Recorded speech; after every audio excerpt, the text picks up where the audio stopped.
So good morning guys. तो चलिए start करते हैं आज के यानी कि 6 अगस्त के इंपॉर्टेंट करंट अफेयर्स को। देखिए, पहला प्रश्न आपसे पूछ रहे हैं कि अभी कॉमनवेल्थ गेम्स 2022 में सुधीर ने पैरा पावर लिफ्टिंग में कौन सा पदक जीता? तो आंसर होगा गोल्ड मेडल। तो सुधीर ने कॉमनवेल्थ गेम्स 2022 में पुरुषों के हैवी वेट फाइनल में 212 किलोग्राम वजन उठाकर के गोल्ड मेडल जीता है। सुधीर, इन्होंने कॉमनवेल्थ गेम्स में पैरा पावर लिफ्टिंग में भारत का पहला गोल्ड जीता है, इसलिए इनका नाम इंपॉर्टेंट है। अभी तक कौन कौन से गोल्ड जीते हमने, या किस किस ने जीते किस किस खेल में?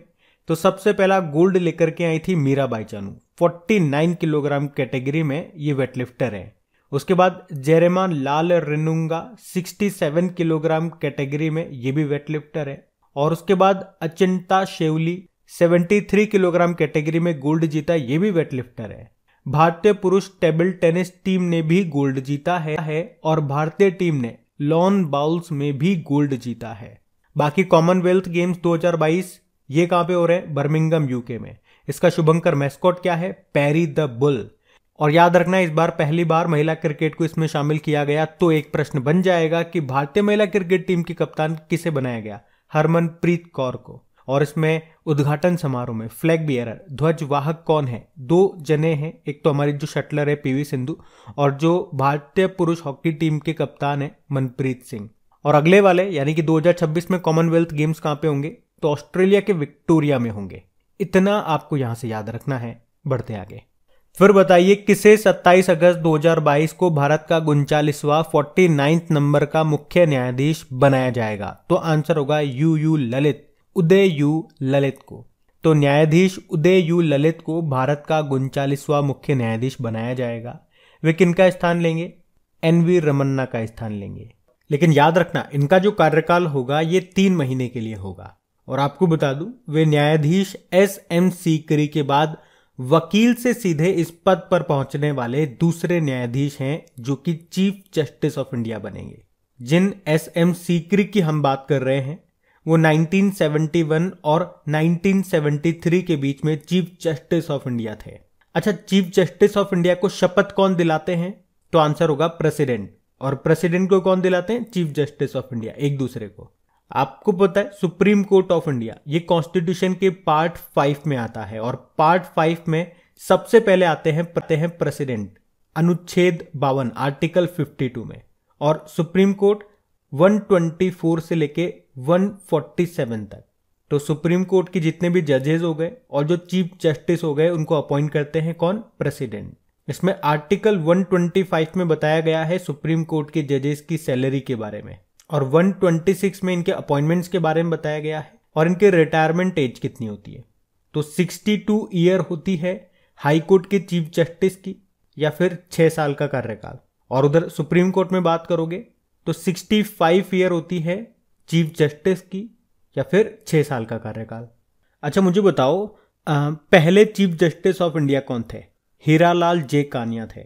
और अगर आपसे पूछा जाए सुप्रीम कोर्ट में पहली महिला जज कौन थी? तो आंसर होगा फातिमा बीवी। और पहली महिला चीफ जस्टिस अभी तक तो कोई नहीं थी, लेकिन भविष्य में बन सकती हैं बीवी नागरत्ना। आपको याद होगा पिछले साल 3 महिलाओं को सुप्रीम कोर्ट में जज बनाया गया था। कौन कौन? हिमा कोहली, बीवी नागरत्ना और बेला एम त्रिवेदी। तो अभी सुप्रीम कोर्ट में 4 महिला जज हो गई हैं, 3 तो नई आई थी और एक पहले से थी। पहले वाली का नाम है इंदिरा बनर्जी। अच्छा, अगर मैं आपसे पूछूं हाईकोर्ट की पहली महिला जज का नाम क्या है? अन्ना चांडी, केरल हाईकोर्ट की। और हाईकोर्ट की पहली महिला चीफ जस्टिस लीला सेठ, वो हिमाचल प्रदेश की थी। और अगर आपसे पूछा जाए इंटरनेशनल डे ऑफ वुमेन जजेस, अंतरराष्ट्रीय महिला न्यायाधीश दिवस कब मनाया जाता है? तो वो भी याद रखना 10 मार्च को। और वैसे अंतरराष्ट्रीय न्यायालय का हेडक्वार्टर कहां पर है? हैग, नीदरलैंड में है। अभी पाकिस्तान की सुप्रीम कोर्ट की पहली महिला जज कौन बनी थी? ये भी करंट अफेयर्स का प्रश्न है। आयशा मलिक नाम होगा। और अभी अमेरिकी सुप्रीम कोर्ट की पहली महिला अश्वेत जज कौन बनी थी? तो आंसर होगा केतांजी ब्राउन जैक्सन। बाकी अभी सेंट्रल विजिलेंस कमिश्नर, मुख्य सतर्कता आयुक्त बने थे Suresh N Patel. World bank के चीफ इकोनॉमिस्ट बने अमित गिल। और केवीआईसी के चेयरमैन बने अभी मनोज कुमार, क्योंकि अभी तक जो चेयरमैन थे केवीआईसी के वो कौन थे? विनय कुमार सक्सेना। वो अब दिल्ली के उपराज्यपाल बन गए हैं। तो ये सब याद रखना। बढ़ते आगे। फिर बताओ, अभी किस कंपनी ने सितंबर 2022 से वंदे भारत एक्सप्रेस ट्रेनों के लिए first in India sitting system शुरू करने की घोषणा की? तो आंसर होगा टाटा स्टील ने। वंदे भारत एक्सप्रेस ट्रेन, जिसे हम ट्रेन 18 के नाम से भी जानते हैं, और ये पहली ट्रेन कब चली थी? 15 फरवरी 2019 को, जिसका रूट क्या है? दिल्ली से वाराणसी। याद रखना, ये एक सेमी हाई स्पीड ट्रेन है, आप कह सकते हो भारत की दूसरी सबसे फास्ट ट्रेन है ये। इसकी जो स्पीड होती है 130 से लेके 140 किलोमीटर प्रति घंटा होती है। तो अब टाटा स्टील इसमें इन्वेस्टमेंट करने जा रहा है, कितना? 3000 करोड़ रुपए का। ये इसमें 180 डिग्री पे रोटेट होने वाली, घूमने वाली जो सीटें होती हैं वो बनाएगा। जैसे कि आपने कार वगैरह में देखा होगा, कार की जो आगे वाली सीट रहती है वो 180 डिग्री पे घूमती है, फ्लैट हो जाती है, जिसपे आप लेट जाते हो, एकदम सो जाते हो। तो उस तरह की ये सीटें बनाएगा। कितनी ट्रेनों में बनाएगा? शुरुआत में 22 ट्रेनों में, हर ट्रेन के 16 कोचेज में ये बनाएगा। अच्छा, आपको याद होगा जो टाटा प्रोजेक्ट है, अभी इसके मैनेजिंग डायरेक्टर कौन बने थे? विनायक पाई बने थे। और जो पार्लियामेंट की नई बिल्डिंग है उसे कौन बना रहा है? टाटा प्रोजेक्ट बना रहा है। और याद रखना, आईपीएल जो 2022 में हुए और अगले साल जो आईपीएल होंगे उसका स्पॉन्सर कौन है? टाटा ग्रुप है। और रतन टाटा जी की बायोग्राफी आ रही है जिसका नाम है Ratan and Tata the authorised biography. उसको किसने लिखा है? डॉक्टर थॉमस मैथ्यू ने। और याद रखना, जो टाटा स्टील है इसने CO2 कैप्चर करने के लिए भारत का पहला प्लांट शुरू किया था। टाटा स्टील के MD CEO टीवी नरेंद्रन है। और टाटा स्काई, इसको लगा लाला तो लाइव झिंगा लाला, वो वाला टाटा स्काई, उसका नाम बदल के क्या कर दिया गया? टाटा प्ले कर दिया गया। और इसरो ने, आपको याद होगा, GSAT-24 लॉन्च किया था एवियन 5 रॉकेट की मदद से। वो किसको दे दिया? टाटा प्ले को दे दिया। DTH का काम करेगा ये। अभी टाटा ग्रुप ने अपना नया सुपर एप्लीकेशन भी लॉन्च किया था जिसका नाम है न्यू। और अभी टाटा स्टील के उपाध्यक्ष कौन बने थे? नोएल नेवल टाटा, ये भी याद रखना। और रतन टाटा जी को किस राज्य ने अपना सर्वोच्च नागरिक सम्मान दिया था? तो आंसर होगा असम ने, जिसको कहते हैं असम वैभव। तो ये सारे पॉइंट आप ध्यान रखना। बढ़ते आगे, चलो बताओ, अगस्त 2022 में उत्तरी अरब सागर के ऊपर निगरानी मिशन को पूरा कर किस देश की नौसेना की ऑल वुमेन एयर क्रू ने इतिहास रचा? तो आंसर होगा भारत। तो अगस्त 2022 में भारतीय नौसेना की 5 महिला अधिकारियों ने डॉर्नियर विमान में उत्तरी अरब सागर में पहला स्वतंत्र समुद्री टोही और निगरानी मिशन पूरा कर एक दुर्लभ उपलब्धि हासिल की। विमान की कप्तानी मिशन कमांडर लेफ्टिनेंट कमांडर आंचल शर्मा ने की थी। अच्छा, अगर मैं आपसे पूछूं कि भारतीय सेना की पहली महिला लड़ाकू एविएटर अभी कौन बनी थी? तो आंसर होगा अभिलाषा बराक। और भारत की पहली महिला उड़ान परीक्षण इंजीनियर कौन बनी थी? आश्रिता V ओलेटी। राफेल उड़ाने वाली पहली भारतीय महिला पायलट का नाम क्या है? शिवांगी सिंह है। और अंतरिक्ष में यात्रा करने वाली भारतीय मूल की अभी तीसरी महिला कौन बनी थी? शिरीषा बांदला। पहली तो आप जानते ही हो, कल्पना चावला, और दूसरी सुनीता विलियम। बाकी अटलांटिक महासागर के ऊपर अकेले उड़ान भरने वाली पहली महिला पायलट कौन बनी थी? तो आंसर होगा आरोही पंडित बनी थी। ये वो सभी नाम है जो आपकी न्यूज में थे, चर्चा में थे, तो इनको भी याद रखना आप। बढ़ते आगे, फिर बताओ, अभी 44वें शतरंज ओलंपियाड 2022 में भारत की महिला टीम को किसने जीत दिलाई है? तो आंसर होगा तानिया सचदेव। आपको पता है फिडे चेस ओलंपियाड ये पहली बार भारत में हुए। कहां पे? चेन्नई में। ये इसका 44वां संस्करण है। इसका मैस्कॉट क्या था शुभंकर? तो आंसर होगा थम्बी। तो अभी तानिया सचदेव ने भारत की महिला टीम को जीत दिलाई है। आपको बता दूं कि ये जो तानिया सचदेव है ये 2006 और 2007 में भारत की राष्ट्रीय महिला प्रीमियर चैंपियनशिप को भी इन्होंने जीता था। अच्छा, वैसे अभी भारत के 74 नंबर के ग्रैंड मास्टर कौन बने थे बताओ? राहुल श्रीवास्तव बने थे, ये तेलंगाना से हैं। और अभी दुनिया के सबसे उम्र दराज शतरंज ग्रैंड मास्टर का निधन हो गया। उनका नाम क्या था? यूरी एवरबक। 100 वर्ष की उम्र में इनका निधन हो गया। रशिया से थे ये। अच्छा, भारत की अभी 23वीं महिला ग्रैंड मास्टर कौन बनी थी? तो आंसर होगा प्रियंका नुट्टक्की। आंध्र प्रदेश के विजयवाड़ा से थी ये। और आप जानते हो भारत के पहले जो ग्रैंड मास्टर थे पुरुषों में, उनका नाम है विश्वनाथ आनंद। और उनकी ऑटोबायोग्राफी का नाम क्या है? माइंड मास्टर है। ये वही हैं जिन्हें पहला राजीव गांधी खेल रत्न पुरस्कार मिला था। कब? 1991-92 में। वैसे अभी तो इसका नाम बदल के क्या हो गया, मेजर ध्यानचंद खेल रत्न पुरस्कार। इसमें जो पुरस्कार राशि है वो भी बढ़ा दी गई, 7.5 लाख रुपए से बढ़ा के 25 लाख रुपए कर दी गई। लेकिन अगर आपसे पूछे कि पहली महिला ग्रैंड मास्टर कौन थी, तो आंसर होगा एस विजयलक्ष्मी थी। अच्छा, भारत में पहली बार चेस एकेडमी ये कहाँ पे खुलेगी, तो आंसर होगा भुवनेश्वर में।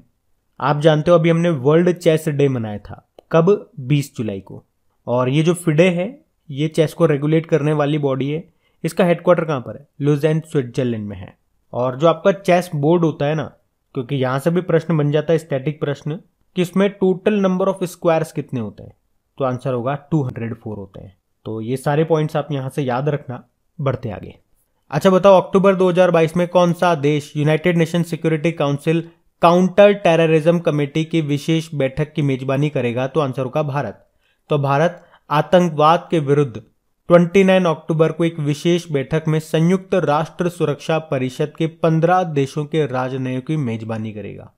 भारत का सुरक्षा परिषद की अस्थायी सदस्यता का 2 साल का कार्यकाल इसी दिसंबर को पूरा होने वाला है। तो याद रखना, भारत 2022 के लिए सुरक्षा परिषद की आतंकवाद विरोधी समिति की अध्यक्षता कर रहा है। तो इस बैठक में होगा क्या, टेक्नोलॉजी के दुरुपयोग से बढ़ते खतरों के बारे में चर्चा की जाएगी।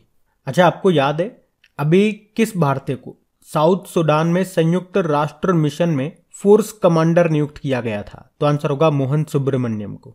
और अभी यूनाइटेड नेशन में भारत की परमानेंट रिप्रेजेंटेटिव ये कौन बनी है, रुचिरा कंबोज बनी है टीएस तिरुमूर्ति की जगह।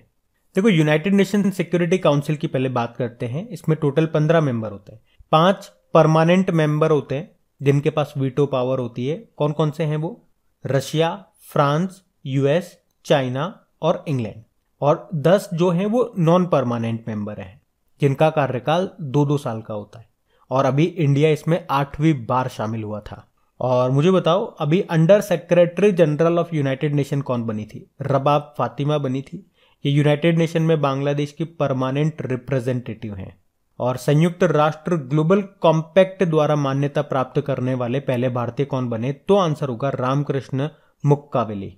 अभी आपको याद होगा तो यूनाइटेड नेशन ने मुंबई और हैदराबाद को tree city of the world के रूप में मान्यता दी थी। और यूनाइटेड नेशन डेवलपमेंट प्रोग्राम ने इंडिया यूथ क्लाइमेट चैंपियन के रूप में अभी किसे घोषित किया था, तो आंसर होगा प्राजक्ता कोहली को। और यूरोपीय संघ की संसद की अध्यक्ष ये कौन बनी, रॉबर्ट मेट्सोला। तो ये सब याद रखना। बढ़ते आगे। चलो बताओ, अभी हाल ही में किस राज्य में आदिपुरम त्योहार मनाया गया, तो आंसर होगा तमिलनाडु में। तो अंदल जयंती ये देवी अंदल को समर्पित है। और ऐसा माना जाता है कि देवी अंदल ये धन की देवी लक्ष्मी जी का अवतार थी। तो ये जयंती या ये त्योहार देवी अंदल के जन्मोत्सव के उपलक्ष्य में मनाया जाता है। ये तमिल माह आदि में मनाया जाता है, यही कारण है कि इसे आदिपुरम भी कहा जाता है। और इसे आदिपुरम की तारीख यानी कि 1 अगस्त 2022 को मनाया गया।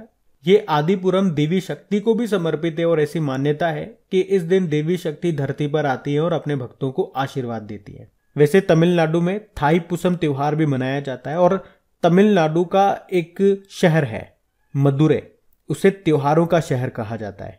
अभी तमिलनाडु पहला राज्य भी तो बना था मिड डे मील के साथ बच्चों को नाश्ता देने वाला। और अभी दूध अंडा योजना किसने शुरू की थी, वो केरल ने की थी। केरल से आपको याद है त्रिशूर पुरम उत्सव मनाया जाता है केरल में। केरल में एक मंदिर आपको मिलेगा, सबरीमाला का मंदिर, जहां पे एक त्योहार लगता है मक्कर विलक्कू त्योहार। पोंगल उत्सव ये भी मनाया जाता है केरल में, अट्टुकल पोंगल त्योहार। हाँ, ये थोड़ा सा ध्यान रखना, अट्टुकल पोंगल त्योहार ये केरल का है और पोंगल त्योहार बोलोगे तो वो तमिलनाडु का है। उसी तरह से ओणम फेस्टिवल ये आपका केरल का है। और बथुकम्मा उत्सव ये मनाया जाता है तेलंगाना में। बोनालू त्योहार ये भी तेलंगाना का है। अभी मेदाराम जतारा महोत्सव मनाया गया था, ये कुंभ मेले के बाद दूसरा सबसे बड़ा मेला है। कहाँ पे मनाया गया था, तेलंगाना में। तो ये सब पॉइंट्स ध्यान रखना आप। बढ़ते आगे। चलो बताओ, कॉमनवेल्थ गेम्स 2022 में साक्षी मलिक ने कौन सा पदक जीता, तो गोल्ड जीता इन्होंने भी। तो भारतीय रेसलर हैं, आप जानते ही हो, साक्षी मलिक, जिन्होंने महिलाओं के फ्री स्टाइल 62 किलोग्राम कैटेगरी में कॉमनवेल्थ गेम्स में अपना पहला गोल्ड मेडल जीता है। पहला गोल्ड है इस चैंपियनशिप में इनका। इससे पहले 2018 में जो कॉमनवेल्थ गेम्स हुए थे उसमें इन्होंने ब्रोंज जीता था और उससे पहले 2014 वाले में इन्होंने सिल्वर जीता था और इस बार इन्होंने गोल्ड जीत लिया। तीनों तरह के मेडल ये जीत चुकी हैं। और हमने कह ही दिया कॉमनवेल्थ गेम्स के इतिहास में ये इनका पहला गोल्ड है और तीसरा मेडल है। अच्छा, इनके अलावा एक और नाम सुनो, बजरंग पूनिया का नाम सुना है ना आपने? तो उन्होंने कुश्ती में यानी कि रेसलिंग में अपना दूसरा गोल्ड जीता है। किस कैटेगरी में? 65 किलोग्राम कैटेगरी में। दूसरा क्यों बोल रहा हूं मैं? क्योंकि पिछले वाले जो हुए थे 2018 वाले, उसमें भी इन्होंने गोल्ड जीता था। तो ये लगातार उनका दूसरा गोल्ड है। और उससे पहले 2014 वाले में उन्होंने सिल्वर मेडल जीता था। और कुश्ती में एक और पदक आया, अंशु मल्लिक लेकर के आए, लेकिन वो सिल्वर मेडल लाए 57 किलोग्राम कैटेगरी में। तो ये भी ध्यान रखना। आप बढ़ते हैं आगे। चलो बताओ, देश में डिलीवरी सेवाओं को बढ़ावा देने के लिए किस कंपनी ने भारतीय रेलवे के साथ समझौता किया? तो आंसर होगा अमेजन इंडिया। तो अभी अमेजन इंडिया ने देश में अपनी डिलीवरी सेवाओं को बढ़ावा देने के लिए भारतीय रेलवे के साथ समझौता किया है। इस समझौते के अनुसार अमेजन 110 से अधिक अंतर शहरीय मार्गों पर पैकेजों का परिवहन करने में सक्षम होगा, जिससे ग्राहकों को 1 या 2 दिन के अंदर डिलीवरी मिल सकेगी। तो ये ध्यान रखना। आप बढ़ते आगे। फिर बताइए, अभी हाल ही में प्रधानमंत्री नरेंद्र मोदी ने किस राज्य में श्रीमद राजचंद्र मिशन धर्मपुर की विभिन्न परियोजनाओं का उद्घाटन किया? तो आंसर होगा गुजरात। तो अभी प्रधानमंत्री नरेंद्र मोदी ने गुजरात के वलसाड़े जिले के धर्मपुर में श्रीमद राजचंद्र अस्पताल का उद्घाटन किया। और इस पूरे प्रोजेक्ट की जो लागत है करीब 200 करोड़ रुपए है। ये 250 बेड का मल्टी स्पेशलिटी अस्पताल है। उन्होंने श्रीमद राजचंद्र पशु चिकित्सालय और महिलाओं के लिए श्रीमद राजचंद्र उत्कृष्टता केंद्र की आधारशिला भी रखी अभी। तो बात करेंगे कल के वीडियो में पूछे गए प्रश्न के उत्तर की। तो कल के वीडियो में आपसे क्या पूछा था कि अभी अगस्त में ब्लैक पिच अभ्यास में भारत शामिल होगा, ये होगा कहां पे? तो आंसर होगा ऑस्ट्रेलिया में। आप सभी ने प्रश्न का बिल्कुल सही उत्तर दिया। और गाइस, सेशन अच्छा लगा है तो प्लीज वीडियो को लाइक करके शेयर जरूर कीजिएगा। इन सभी का क्विज बना करके आपके टेस्ट के लिए अपलोड कर दिया गया आपके क्रिक एग्जाम एप्लीकेशन पे, वहीं पे इनकी PDF भी आपको मिल जाएगी। अब ये रहा आज का आपका होमवर्क प्रश्न।